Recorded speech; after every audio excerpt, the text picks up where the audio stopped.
The schoolroom at Harrowfield Park sat at the top of the east wing, where the ceiling sloped and the single window gave onto a view of the Derbyshire hills that no one of consequence was meant to enjoy. Margaret Selwyn set her father's Virgil on the desk and pressed her palm flat against the cover, steadying herself. The leather was soft from 20 years of handling. The spine cracked at the second Georgic where her father had loved to linger, and his annotation still crowded the margins in a hand she would have recognized, blindfold. She had carried it from the rectory in a trunk that held everything else she owned. She did not yet know that she would surrender it willingly before winter, or that its return would mean more than any proposal spoken aloud. The door opened without a knock. He was taller than she had expected. The Duke of Harrowfield stood in the doorframe with the particular stillness of a man accustomed to rooms rearranging themselves around him, and his gaze moved from her face to the book beneath her hand, and stayed there one beat longer than protocol required. He wore black. Not morning black, she thought. Just the disciplined absence of color that belonged to a man who had stopped troubling himself with what the world saw when it looked at him. His jaw was severe. His mouth did not soften. His eyes, the color of winter river water, settled on the Virgil, and something shifted behind them. A fracture so brief she would have missed it had she not been watching his face with the precise attention of a woman whose livelihood depended on reading rooms correctly. Miss Selwyn. His voice was level and low. The children will be here shortly. I trust you have what you require. I do, Your Grace. He looked at the bookshelf along the far wall, where a row of volumes stood in matched bindings that no hand had touched in some time, and the fracture crossed his face again before the mask closed over it. He inclined his head once and left. His footsteps did not hurry on the stair. Margaret released the breath she had been holding since the door opened. Her pulse was audible in her own ears, a small treachery she had not invited. If you have ever walked into a room that was not built for you and felt the walls measure you against the person who belonged there, then you already know the shape of what Margaret carried that first morning. Stay close. This one is worth the telling. The children arrived 11 minutes late, which she later learned was early for them. Frederick was 10 and entered like a young siege engine, all elbows and grievance, his collar already askew. Eleanor was 7 and came in behind him like a shadow that had learned not to take up too much light. They were the late James Ashworth's children, orphaned first of their mother at Eleanor's birth, and then of their father 2 years ago. And the house wore their loss the way old stone wears weather, in silence and in visible erosion. I do not see why we need Latin, Frederick announced, dropping into his chair with the confidence of a boy who had been told he was the heir to nothing and had decided to be loud about it. Uncle Henry does not know Latin. He said so himself. Then perhaps, Margaret said, opening the Virgil to the first eclogue, we shall have something to teach him. Frederick's face registered the novelty of an adult who had answered him without either scolding or surrendering. Eleanor's hand crept across the desk toward the book, and her fingertip touched the edge of a page where Reverend Selwyn had written, in his patient copperplate, the single word beautiful, beside a line about bees in the morning. Margaret did not know, that first morning, that the Duke had paused on the landing below and listened to her voice through the floor for the length of 3 lines of Virgil before continuing down the stair. She did not know that the books on the far shelf had belonged to his brother, or that the brother had been the one who read by candlelight while Henry had been the one who rode and governed and carried the title their father had built for a different son. She knew only that the room was cold, that the children were hungry for something she could not yet name, and that the leather of her father's book was warm under her hand in a house where very little else was. Lady Ashworth made her assessment before luncheon. Margaret heard it through the morning room door. which had not been fully closed, as the dowager addressed Mrs. Palmer, the housekeeper, in the voice of a woman who had never needed to lower it. The clergyman's daughter. I confess I had expected someone older, someone less likely to be mistaken for decoration. Mrs. Palmer murmured something Margaret could not catch. She will do for the children's Latin, I suppose. She will not do for anything else. See that she takes her meals in the schoolroom. There is no need for her to be seen. Margaret's hand found the banister. She held it until her knuckles whitened and her breathing steadied. She had heard worse. Her father's death had taught her that the world's arithmetic was simple and its compassion was not. A clergyman's daughter with £40 per annum and a trunk of books was not a woman the world intended to see, and she had known that when she accepted the position. What she had not expected was how precisely the dismissal would land in a house this large, how the vowels of clergyman's daughter would carry through Derbyshire stone as though the walls themselves had agreed with the verdict.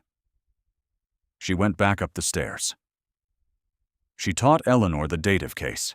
She taught Frederick that Agricola was first declension and therefore feminine in form, and he protested with such outrage that Eleanor laughed for the first time since Margaret's arrival, a sound like a struck bell in a room that had forgotten what bells were for.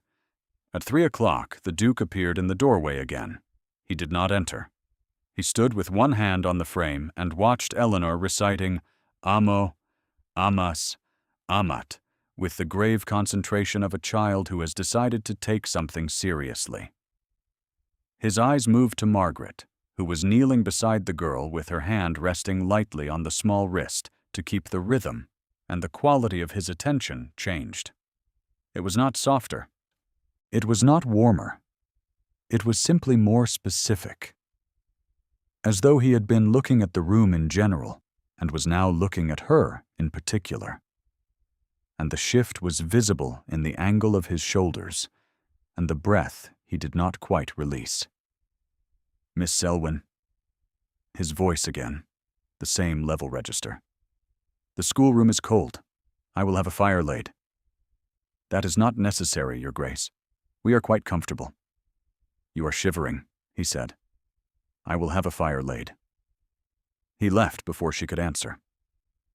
The fire arrived within the quarter hour, built by a footman who glanced at Margaret with the careful neutrality of a servant who had been given an unusual instruction and had decided not to wonder about it. Frederick looked at the fire. He looked at Margaret. Uncle Henry has never ordered a fire for the schoolroom, he said. Not once since we came. Margaret said nothing. She turned the page of the Virgil and continued the lesson, and if her voice was not perfectly steady on the next line, neither child remarked upon it. The weeks took on the shape of water, finding its level. Margaret rose at 6, dressed in one of her 2 good dresses, mended the cuffs of whichever she had not worn the day before, and climbed the stairs to the schoolroom, where the fire now burned every morning without being requested. She taught Frederick grammar and Eleanor vocabulary, and both of them the slow, patient work of hearing a dead language speak. The Virgil lived on the desk. The children's hands grew familiar with its pages, and Eleanor had taken to pressing small leaves between the end papers, a habit Margaret did not correct, because her father had done the same. The Duke appeared at the schoolroom door on Tuesdays and Thursdays with a regularity that Margaret first attributed to duty, and then, as the weeks turned, could not attribute to anything at all. He never entered. He stood in the door frame with his hands behind his back, listening.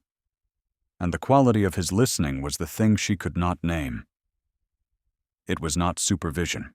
It was not idle interest. It was the particular attention of a man hearing something he had believed lost. And his face, when Eleanor stumbled through a passage and Margaret guided her back with a hand on her shoulder, did something Margaret could not watch directly. She looked at the Virgil instead, and her cheeks warmed, and she did not understand why the presence of a man who had never once smiled at her should make the room feel smaller and more breathable at the same time. "Come inside, Miss Selwyn." His voice from the garden door one Thursday afternoon, when the lesson had run long and she had taken the children outside to read beneath the copper beech. The sky had darkened without her noticing. "The rain will not wait for Virgil." "We are nearly finished, Your Grace." "You are finished now." He held the door. Frederick ran past him without ceremony. Eleanor paused beside the Duke and looked up at his face with the solemn appraisal of a child who has not yet learned to be afraid of authority, and the Duke's hand moved, almost involuntarily, to the top of her head. He touched her hair once, lightly, the way a man touches something he is not certain he is allowed to hold. Then his hand dropped, and the mask reasserted itself, and he stepped aside to let them through. Margaret passed close enough to catch the scent of wool and ink and something older underneath, the cold stone smell of a house carried in the skin, and her breath caught at the base of her throat in a place she had not known could register proximity. He did not look at her as she passed. His jaw tightened. His hand, the one that had touched Eleanor's hair, closed at his side. The dinner was Lady Ashworth's design. She had invited the Fentons from the neighboring estate, and Lady Caroline Fenton arrived in dove-gray silk with pearls at her throat and the serene confidence of a woman who had been measured against every eligible drawing room in the county and found appropriate by all of them. She was beautiful in the way that well-funded women are beautiful, with an ease that came from never having mended her own cuffs, and her laugh carried across the dining room like a bell tuned to the precise frequency of social approval. Margaret was not invited to the dinner. She ate in the schoolroom with Eleanor, who had been deemed too young, and listened to the sound of laughter and silver rising through the floor. "Lady Caroline has come to marry Uncle Henry," Eleanor said, with the devastating clarity of a child who has overheard the servants. "Grandmother says so."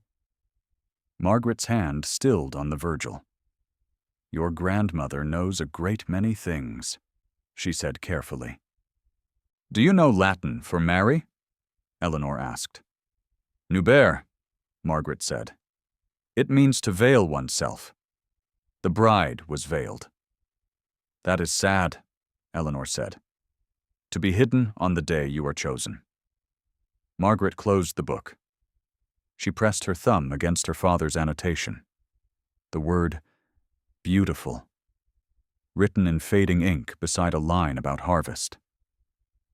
And she did not trust herself to answer. The witnessing happened on a morning Margaret did not know was being observed. Frederick had fallen in the garden, hard enough to split the knee of his trousers and draw blood, and he had done what boys of 10 do when they are frightened and fatherless, which was to pretend that it did not hurt, and then to cry when the pretending failed. Margaret found him behind the potting shed, with his face pressed against his knees and his shoulders shaking. She did not rush. She did not fuss. She sat down on the cold ground beside him in her second-best dress, the gray one with the let-down hem, and she said, in Latin, "Forsan et haec olim memenis juvabit." Frederick looked up. His face was blotched and furious. "What does that mean?" "Perhaps one day it will please us to remember even these things," Margaret said. "Virgil wrote it for Aeneas, who had lost his home and everyone he loved, and was sailing toward a country he had never seen. Your grandfather wrote it in the margin of my book. He thought it was the truest line in all of Latin." "My father," Frederick said, and stopped. His chin trembled. "Tell me about him," Margaret said. And Frederick did. He told her about James Ashworth, who had read aloud in funny voices, and who had carried Eleanor on his shoulders, and who had promised to teach Frederick to ride the gray mare in the spring of the year. He died. Margaret listened with her hand on the boy's shoulder. And when he finished, she did not tell him it would be all right, because she had learned from her own father's death that the promise of all right was the first lie grief was offered, and the last one it believed. She said instead, "He sounds like a man worth remembering." And Frederick nodded and wiped his face on his sleeve, and asked if they could go back inside and finish the lesson. The Duke stood at the library window. He had watched the whole of it. Margaret did not see him, and he did not come to the door that afternoon. His absence was, for the first time, louder than his presence. That evening, a note arrived in the schoolroom. Mrs. Palmer delivered it on a tray, her face arranged in the studied neutrality of a woman carrying something she knew to be irregular. Miss Selwyn, I find I have reason to improve my understanding of what the children are learning. I would be grateful if you would consent to an additional lesson, Tuesday evenings, in the library. The subject is Latin. The pupil is myself. H. Margaret read the note twice. She folded it along the crease and pressed it flat with her thumb, and read it a third time. And her pulse, which she had spent 6 weeks training to behave in this house, abandoned its discipline entirely. She wrote back one word. Yes. The Tuesday lessons began in October, and by November they had become the fixed point around which Margaret's week revolved, though she would not have admitted it, and the Duke would not have named it. The library at Harrowfield was a long room paneled in dark oak, with a fire that the Duke lit himself rather than calling a servant, and the books along the far wall included the matched set that Margaret had noticed on her first day in the schoolroom. She understood now whose they had been. "James's," the Duke said, the first Tuesday when he saw her looking at them. His voice did not change register, exactly. But it lost something. The way a held note loses its edge when the breath behind it falters. He was the scholar. I was not. "And yet you wish to learn," Margaret said. "I wish to understand what he loved." He opened the Virgil she had placed between them. His hands were large and careful on the pages, and he turned them as though the paper might remember who had touched it last. "The children speak of you as though you have given them something I could not. I should like to know what it is." Margaret's throat tightened. She began with the first eclogue, because it was where she had begun with Eleanor, and because the opening line, about a shepherd resting beneath a beech tree while the world changed around him, seemed to belong to a man who had spent 2 years standing in his brother's house among his brother's books and his brother's children, and had not known how to sit down. He was not a natural student. His mind worked in straight lines, in commands and consequences, and Latin required a willingness to hold 3 possible meanings in suspension until the sentence ended. She watched him struggle with the subjunctive, the way she imagined he struggled with everything that could not be ordered into compliance, and the struggle made him, for the first time, visible to her. Not the Duke, not the title. The man underneath, who had carried a pocket watch that was not his own, and who flinched once when Margaret's hand brushed his, reaching for the same page. If this story has found you at the right moment, if you have ever sat across a table from someone and felt the distance between you closing in a language neither of you had words for, then perhaps you understand what those Tuesday evenings built. The Virgil lay open between them like a bridge neither had agreed to cross. Stay. The crossing is almost here. The wound opened on the 4th Tuesday. They had reached the passage in the Georgics about the beekeeper who returns to find his hives dead, the colonies collapsed, the careful architecture of wax and labor reduced to silence. Margaret read it aloud, and the Duke's hand, which had been resting on the table beside the book, went to his coat pocket and closed around something she could not see. His jaw set. His eyes left the page. "Your Grace, "My brother died in March," he said. "2 years ago this spring. A riding accident. The horse threw him on the North Road in a storm. I was in London." The words were level, recited, as though he had said them to solicitors and clergymen and mourners until they had worn smooth of feeling. I had promised to return for his birthday. I did not. Margaret did not speak. She waited. The children were alone in this house for 3 days before I arrived. His hand was still in his pocket, still closed. Eleanor was 5. She did not understand that he was not coming back. She asked me every morning for a month. His voice, which had been level, fissured on the last word and sealed itself again. I have not been able to give them what he gave. I have given them rooms and tutors and ponies and clothing, and I have not been able to sit on the floor with them and read in a foolish voice. Because every time I try, I hear his voice instead of mine, and I cannot, Miss Selwyn. I cannot. She saw it then. The wound that made him cold, not cruelty, not arrogance, not the indifference the dowager performed and the season expected.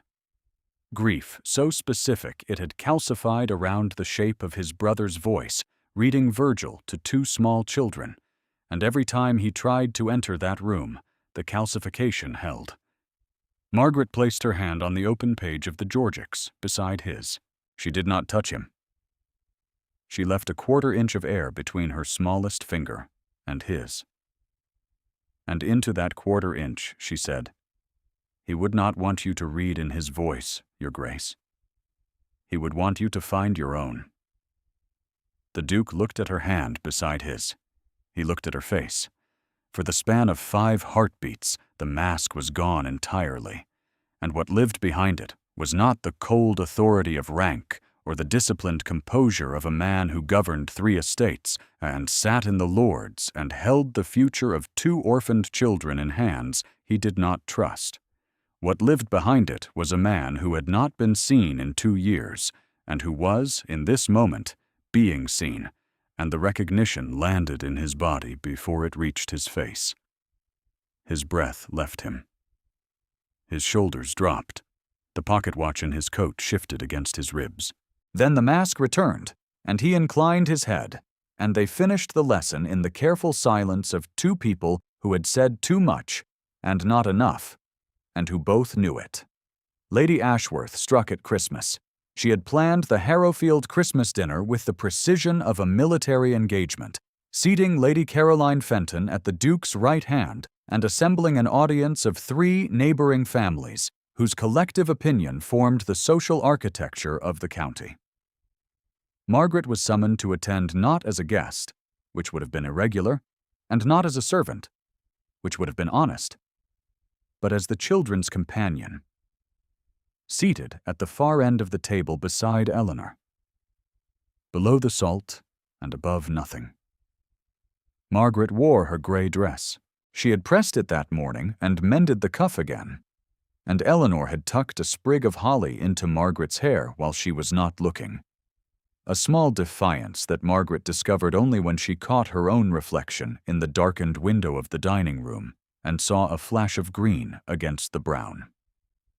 Lady Caroline spoke first. She had been telling Lady Marchmont about the children's progress, which she had evidently discussed with the dowager, and her voice carried the bright polish of a woman performing concern for an audience. "The children do seem improved, though I confess I find it charming that the Duke has engaged a clergyman's daughter for the purpose. One does not usually look to the rectory for academic instruction." The table laughed. "Not all of it." Lady Marchmont did not. The vicar's wife did not. The Duke, at the head, did not. His hand tightened on the stem of his glass, and his eyes found Margaret across the length of the table with an attention so specific that Lady Caroline, had she been watching, would have recognized it as the precise opposite of what she had been arranged here to receive. Margaret's face did not change. She cut Eleanor's meat. She answered a question from Sir Harold Fenton about the weather with the composure of a woman who had learned, in 18 months of dependency, that the body's betrayals were the only honest language left to her, and that the world deserved something more controlled. Her hand, beneath the table, pressed flat against her thigh until the trembling stopped. The dowager waited until the port. She waited until the ladies had withdrawn and the men remained, and then, in the drawing room, with Lady Caroline beside her on the settee, and Mrs. Fenton and Lady Marchmont arranged like witnesses to a verdict they had not known they were attending, she said what she had been building toward since October. I understand Miss Selwyn has expanded her duties. Henry has been receiving private instruction in the library on Tuesday evenings. Latin, I am told. The dowager's smile did not waver.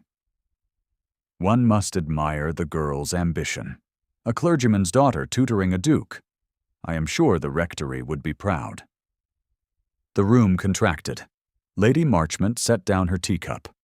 Lady Caroline's face arranged itself into an expression of careful sympathy that was worse than the dowager's blade because it pretended to be kind. I am told, the dowager continued, and here her voice found the register that Margaret had first heard through the morning-room door, the voice of a woman who had never needed to lower it, that these lessons often continue past 10 o'clock, that the library door is closed, that the servants have been instructed not to enter. She folded her hands. One would hate for the arrangement to be misunderstood. Margaret stood. Her chair did not scrape. Her face did not crumble.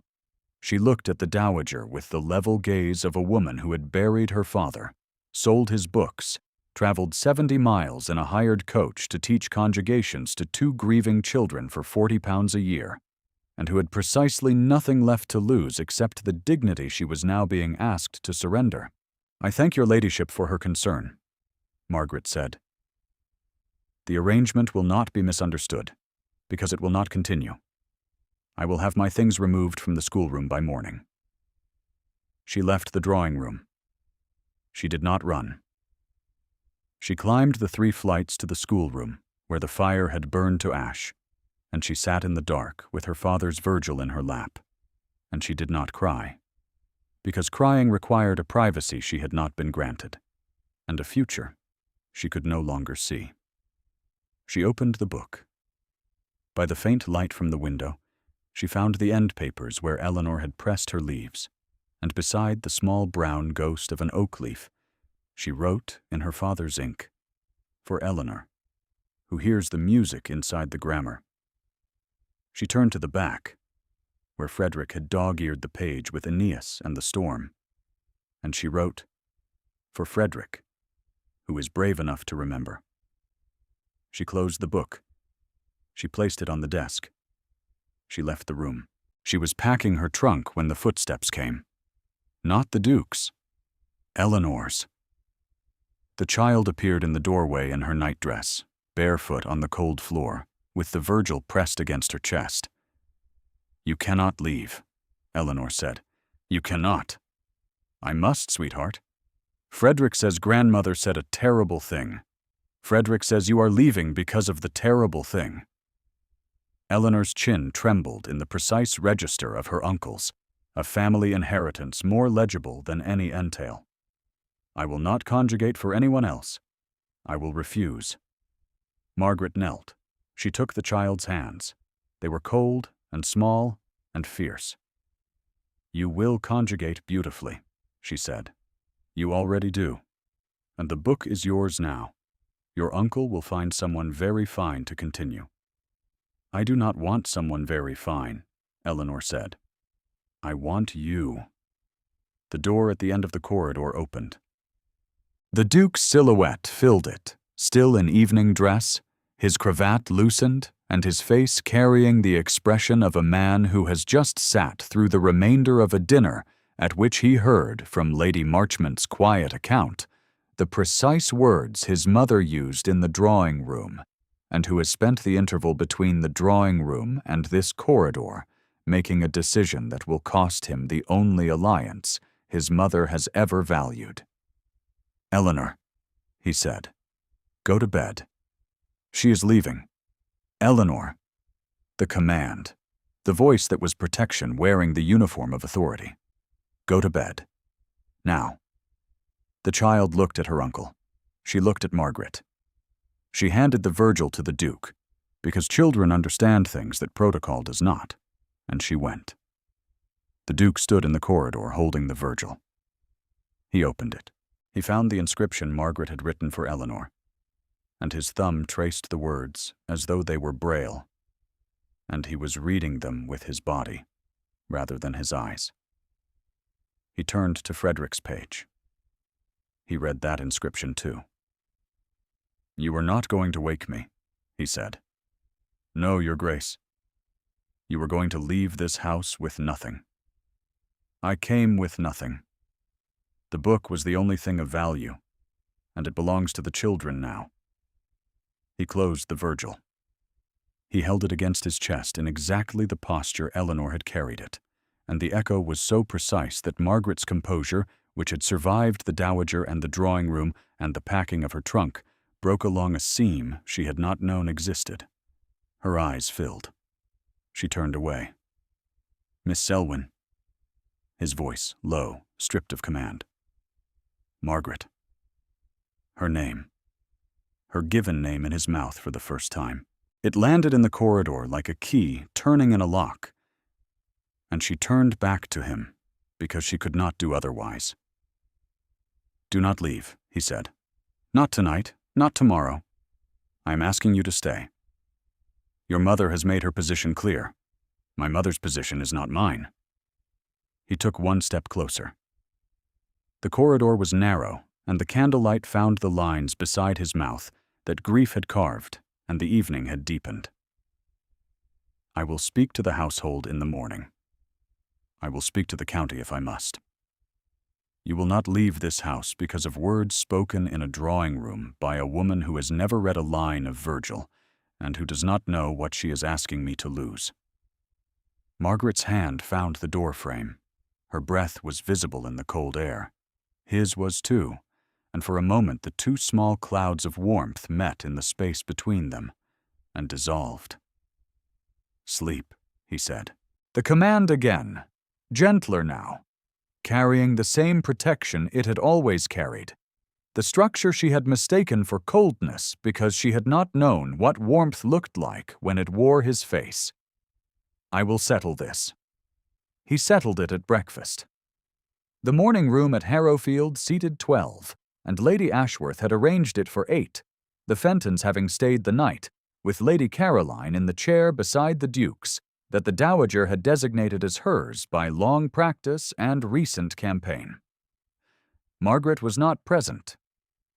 She was upstairs in the schoolroom, her trunk still packed, her hands clasped in her lap, listening to Eleanor conjugate the verb manere, to remain, with a ferocity that suggested the child had chosen her morning's grammar as a form of protest.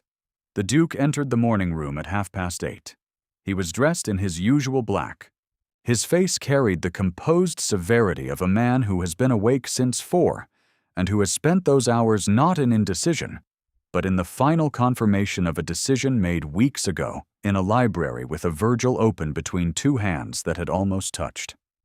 "Mother," he said. "Lady Caroline, Sir Harold." The room settled. Forks paused. The Dowager's teacup returned to its saucer with the precise click of porcelain against porcelain that marked the beginning of a social engagement she believed she controlled. "I have an announcement," the Duke said. Lady Caroline's hand went to her pearls. The Dowager's chin lifted. Lady Marchmont, who had been spreading marmalade with the patient attention of a woman who had seen a great many breakfasts turn into tribunals, set down her knife. The Duke did not look at Lady Caroline. He did not look at his mother. He looked at the empty chair at the far end of the table, where Margaret had sat the night before, below the salt and above nothing, cutting Eleanor's meat in a gray dress with a sprig of holly in her hair. "Miss Selwyn is to be my wife," 6 words. His voice was level. His hands were at his sides. He did not explain, because explanation would have diluted the sentence into negotiation, and the Duke of Harrowfield had not come to the morning room to negotiate. He had come to make a statement of fact in front of the same witnesses who had heard his mother's insinuation the night before, in the same room where the hierarchy had delivered its verdict. And the fact was simple and irrevocable, and it landed in the silence the way a stone lands in still water, with a sound that was small and a consequence that reached every edge. Lady Caroline's hand dropped from her pearls. Her lips parted. She looked at the dowager, and in that look was the first fracture of a confidence that had been built by 22 years of being told she was the correct choice, and the fracture was not rage, exactly, and not grief. It was the slow, dawning recognition that the architecture she had trusted had been built on ground the Duke had never occupied. The dowager stood. Her chair moved behind her, with a sound that the room heard as the beginning of a speech. And the speech began in the voice Margaret knew, the voice that had never needed to lower itself, the voice that said clergyman's daughter as though the words were a diagnosis. "Henry, this is not possible. You cannot mean to. You cannot. The girl she has nothing. She is no one. She is a clergyman's daughter from a parish that cannot even support a curate." The sentence broke. The dowager's syntax, which had been the most disciplined instrument in the county, splintered under the weight of a verdict she had not anticipated, and the splintering was visible in her hands, which gripped the table's edge, and in her mouth, which opened and closed twice without producing sound. "She is to be my wife," the Duke said again, and this time his voice was not louder, but it was final, the way a door closing is final when the lock turns from the inside. "The banns will be read at Epiphany. You are welcome at Harrowfield for as long as you wish to remain, and I trust you will extend to the future Duchess the courtesy her position requires." Lady Marchmont picked up her knife and returned to her marmalade. Sir Harold Fenton cleared his throat and reached for the toast. Lady Caroline, with a composure that cost her more than anyone in the room except Margaret would ever know, folded her napkin, placed it beside her plate, and said, "I wish you every happiness, Your Grace," in a voice that did not quite hold. The dowager sat down. She sat down because there was nothing left to stand for, and because the son she had raised to govern had just governed her, and because the verdict of the morning room, measured in the careful eyes of Lady Marchmont, and the throat-clearing of Sir Harold, and the folded napkin of the rival who had lost, was not hers to overturn. She sat down, and her hands trembled once, and she was still. The Duke left the morning room. He climbed the 3 flights to the schoolroom.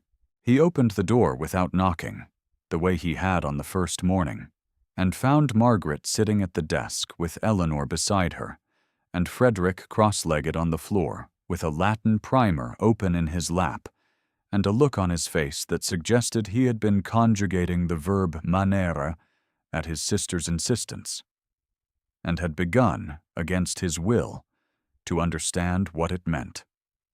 "Miss Selwyn," the Duke said. Margaret stood. Her hands were clasped. Her face held the controlled composure she had worn since the first day, the stillness of a woman who had been taught by loss that hope was a currency she could not afford to spend. He crossed the room. He placed the Virgil on the desk in front of her. He had carried it from the corridor, and his thumb still rested on the cover where her father's hand had worn the leather smooth. "I have spoken to the household," he said, "and to the county, and to my mother." "What did you tell them?" "The truth." He looked at her. The mask was gone. What lived behind it was not the grief she had seen in the library or the fracture she had caught at the doorframe on the first morning. It was something quieter, something that had been built on Tuesday evenings over a shared book in a language he was only beginning to learn, and it lived in his face the way candlelight lives in a room. Not as display, but as the evidence that someone had taken the trouble to strike the match. I told them you are to be my wife. I told them the banns will be read at Epiphany. I did not tell them that you taught me to hear my brother's voice without flinching, because that is not theirs to know. It is yours. Margaret's hand went to the Virgil. Her fingertip found her father's annotation, the word beautiful beside a line about bees, and her vision blurred because the body knows before the mind permits. And her body had known since the first afternoon when he ordered a fire for a room no one of consequence was meant to inhabit. Your Grace, she said. Henry, he said, if you are to tutor me, you had better use my name. Eleanor's hand crept into Margaret's. Frederick closed his primer.